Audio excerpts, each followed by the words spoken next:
one little girl, 14-year-old girl, stands up and she says, Sadhguru, they are saying Rama walked from Ayodhya to Sri Lanka. Is it practical that somebody can walk from Ayodhya to Sri Lanka, or is it just a story? Then I look at her and say, see, you are still a young girl. After a few years, you will find a man. When you find your man, do you want that kind of a man that if you get lost, he will walk all the way?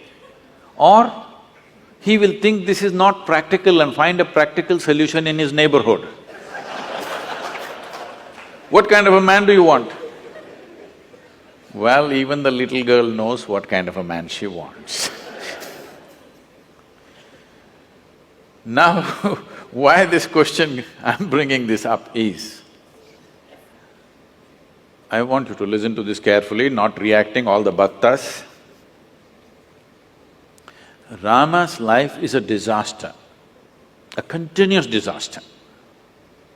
King born as a prince, coronated as a king, just married with his young wife, some political stuff, ends up in the jungle.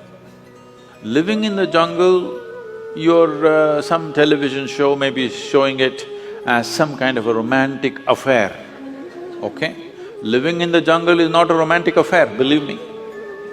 I have individually, by myself, I've lasted in the jungle for weeks on end by myself, eating out of the jungle. After 3-4 weeks when I came out into the town, people wouldn't recognize me. That's how it would be. So with a young wife, she's not a tribal woman, she's a princess. Living with her in the jungle is not a romantic affair, it's a tough life. Knowing that it's very difficult, his brother also follows him to assist both of them because he knows what will he do with this young woman in the jungle. Then as if that was not enough, his wife gets kidnapped, Sri Lanka. And then, because the wife means so much to him, he walks all the way, despondent, not a nice trek, not knowing whether she is alive or dead or what has happened to her. He walks down all the way, builds up a Tamil army, goes across, burns down a beautiful city, kills many people, gets back his wife, goes home. Now the wife is pregnant, no sonogram. So he doesn't know whether it's a boy or a girl or boys or girls or what. This is important for a king. For a king, it's very important that he has a son because it has to continue. But then once again some political situation, he sends his fully pregnant wife to the jungle. She goes there, delivers 2 boys, he doesn't know. And then he gets into a battle with his own children. If at all, if there can be a true disaster in your life, in anybody's life, knowingly or unknowingly you killed your own children. This is the worst thing that can happen to you. It almost happened to him. He almost killed them. Somehow, by fate, whatever situation, he did not kill them, he almost killed them. He did his best to kill them without knowing who they are. Then Sita dies without ever seeing him again. You call this a successful life? No.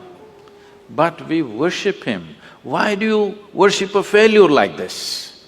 Because no matter what disasters happened, the man did not become angry, hateful. He did not lose his balance. He maintained his balance 100%. He did not give up any of the values and ethics with which he lived. A continuous disaster, a serial disaster he is, but unmoved, untouched. It is this quality that we are bowing down to. We are not bowing down to him because he is a super success. He is a super failure, but within himself, do what you want. You cannot take away who he is. one of these incidents that happened in his life happened to most people, they would all be cracked up. Yes or no? Just one of these disasters happened in people's lives, they will crack up in their minds. Serial disasters, but total balance. We are bowing down to that quality because this is inner management.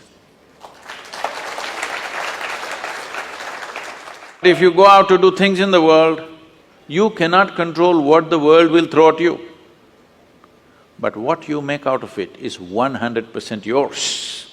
You wouldn't mind stepping into any situation, facing anything in the world because you are in a blissful chemistry.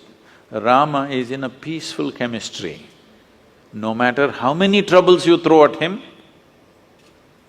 similarly, if you have blissful chemistry, no matter how much nonsense somebody throws at you, you're blissful.